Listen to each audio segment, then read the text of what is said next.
This gentleman here, we were very fortunate to receive in the mail here. They had sent us a copy of his book, Late at Night, a memoir, and it tells an incredible tale of his career in the recording business, and also, of course, as an actor as well, and really some of the things that he was dealing with behind the scenes, a lot of personal issues, and a lot of things that I think are shocking people as he's making this book tour and exposing some of the details of his life, and really kind of leveraging some of the details of his life to try to tell a story and to try to help people dealing with similar issues. I speak, of course, of the one and only Rick Springfield. Rick, it's a pleasure to have you on the FDH Lounge. How are you tonight, sir?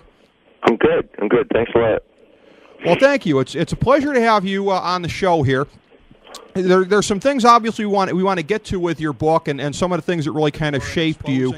I like to start in more of a broad type of area to start with here. I'm somebody who's always kind of been fascinated by Australia. I've never been there. But I've really kind of developed what I thought was kind of a feel for it, really, and then I read your book and found some kind of interesting things. I see a lot of similarities between the countries as far as the informality of the people relative to some of the older cultures of Europe and Asia. But some things you talk about in the book are some of the more hard-scrabble edges to Australia, really going beyond the kind of outlaw beginnings of the country, but all of the poisonous animals and fish and plants there, and the toughness of the people. Am I wrong to see similarities between the peoples here, or are they really kind of different as far as when you get right down to it, as far as the makeup of them? No, there's a lot of similarities. Actually, Americans and Aussies get along really well. They are very similar in a lot of ways. They had kind of similar beginnings. You know, the struggle to win in the country, and I mean, we're both colonials, you know. Yeah, it's really again, I've always kind of been fascinated by it. It just seems like such an interesting place, and you paint such a vivid picture of what it was like to grow up there. Really, starting in the post-war years of your youth, and some of the travels that you've done, and it was kind of interesting also too that Australia, like America, having that lineage from England, you actually going over to England during your youth and coming back, and initially at some point being mistaken as a British person there, because again, as you described it in the book, you were a little bit more mod than some of the people you came back to in Australia in the early '60s. Yeah, it was. Australia was way behind the times, and when I came back in 1963, they've caught up now. It's an amazing place now, but back then it was pretty. It was pretty. It was an eastern country surrounded by the east. It was very, very disturbing to me as a young hip would-be English boy coming back to. What was then a very, very retro, very old-fashioned, very mom-dad culture. And so clearly you were somebody that had exposure to and knowledge of some of the different cultures here prior to your career really taking off in America as it did right around the turn of the 80s here. The stretch in Vietnam also, when you were playing in some rock bands there for some of the troops by the front lines, those were some really interesting parts of the book as well. But this battle with depression that really forms kind of the core of your book and the core of the message of what you went through. Talk about how that manifested itself really during your formative years and leading up to that breakthrough that you had in the early 80s. Well, it first really manifested itself. The beginning of the book starts out with me hanging myself in my parents' garden shed at 16. That was really kind of my introduction to depression.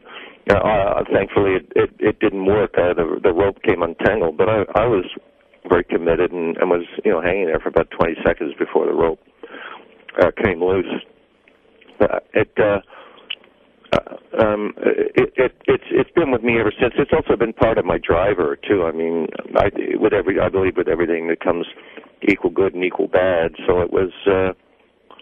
It's been part of the thing that's made me such a driven person with my career.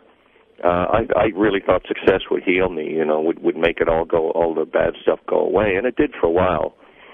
But it settled back, and I had to deal with it internally. Mm-hmm.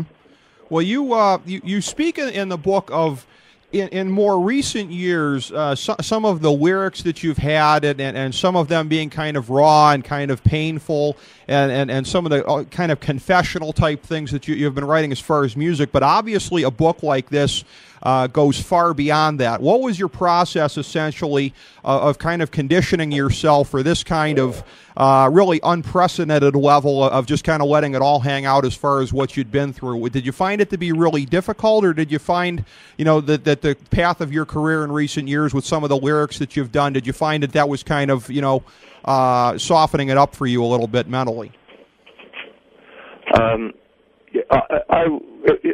Actually, writing it, I've always wanted to write it for the last 10 years, because I know I've had a really interesting life. I know there's a lot of lessons I've learned there that people can associate with. But the writing of it was really fun. I mean, I wrote it without a ghostwriter, so it was, I just launched into it and started.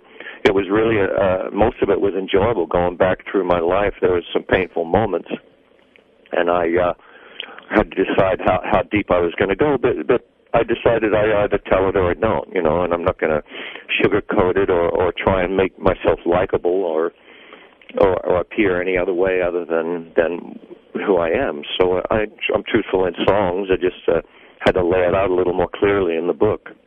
Well, the honesty is really very stark. I think there's no question about that, and particularly in some of the latter parts of the book where you speak of some of the things and that you were confessing to regarding your wife Barbara and some of the things that she'd been through over time. Do you have any kind of sense that, because again, you had met her, it seems, very early on in your fame. Do you think you would have run into these issues regardless, or do you think that when somebody blows up as much as you did back in the day here, inevitably there's going to be some sense for a lot of people of wild oats to sow? Do you get the sense, if you'd met her after you'd got a chance to act some of that out, that it might have been smoother, or do you think that it would have probably gone the same either way? Well, I think it might have been worse. Actually, we met before anything happened with me. We met in 1979, just before Working Class Dog was released in General, and before I was cast on General Hospital. She was responsible for a lot of that. Mm-hmm. She gave me the courage to be brave. To do things that I might not have had the courage to do. She's very, very much a part of my life, and I don't think it would have been the same if I had met her later. I don't think it would. I certainly wouldn't have had a successful life, because she's my rock and keeps me. I'm the one that flits around the rock, and she's just the steady hand in my life, and I absolutely need that. Well, that's very interesting to contemplate that. Well, when you were breaking out back then, in that whole 79, 80, 81, 82 period there, as far as it went, it was very interesting when I saw another interview you'd done recently. You mentioned about how early on, what were you making? I guess it was $500 initially was your pay for General Hospital. They ended up bringing you in at a fairly low scale at that point, but it didn't take you a lot of time, it seems, to get the upper hand on them once your career took off with the music. Yeah, it didn't take long, and I wasn't into it. I mean, once the music thing started happening, I wasn't. And the General Hospital wasn't about money; it was about exposure. So we, instead of asking for more money, we just asked for more time off so I could tour more. Even at the end of when I left General Hospital, I was still only making like $600 a show. Mm-hmm. It was, and yet it's very interesting because, you spoke about it in the book at some length, the whole nature of coming back to the show after a couple of decades away, after about 22 years or so, in that role, and reminiscing with characters who you'd done scenes with back in the day as well, that you'd said that really only in the world of soap operas could something like that happen, and it just almost seems surreal the way you were describing it. Yeah, it was pretty weird. I went back for about another 18 months. I think about the same length as my first stint. And it's a lot of work. Soap operas are really, really hard to do. There's a lot of line memorization. It's a long day, you know, and they don't get paid as much as the nighttime people, and they work much harder. Actually, everybody does. The writers, the producers, the directors. Everybody works their butt off on a soap. But since I did Californication, I'm looking to do more nighttime stuff too now. Now that the writing's getting so good on TV, especially on cable shows. Yeah. I mean, with Californication and everything else, it's really provided a platform for you to be able to expand your acting.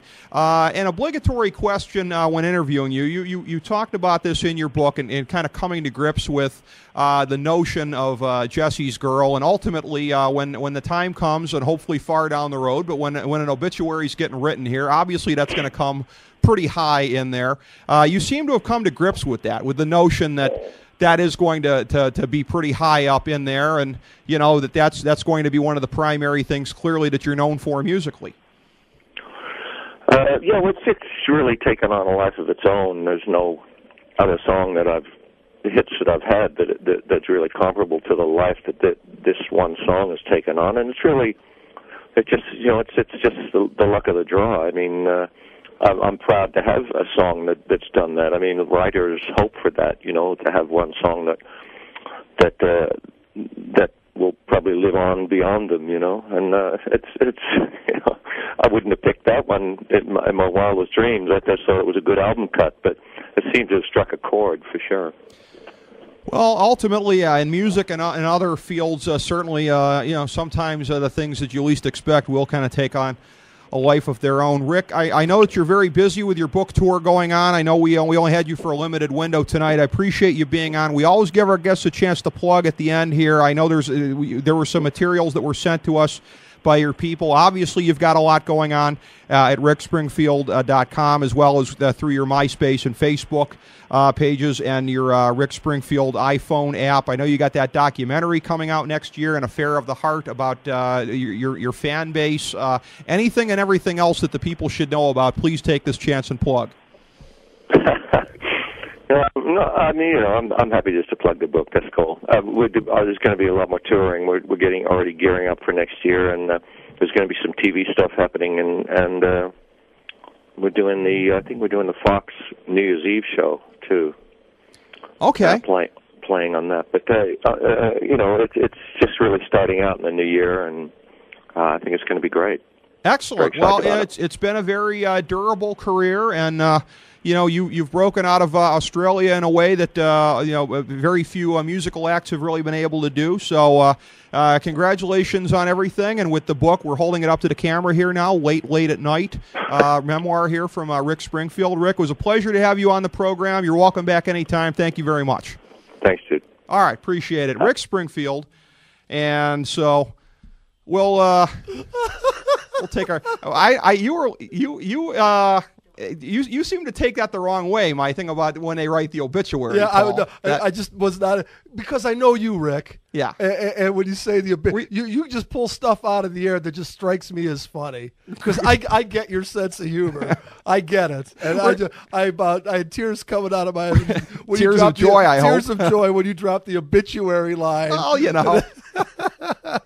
You probably sensed I was going in a more caustic direction, but I played it straight. Yeah, you did well. You did well. Straight down the middle of the fairway. Yeah, that's right. It's very good. We're courteous to our guests, and again, he's it's a good message for kids. If kids are trying to overcome something like this, I've seen him speak of this in some other interviews here. That hopefully there are lessons that can be drawn from that as far as how you go through and deal with something like this. Yeah.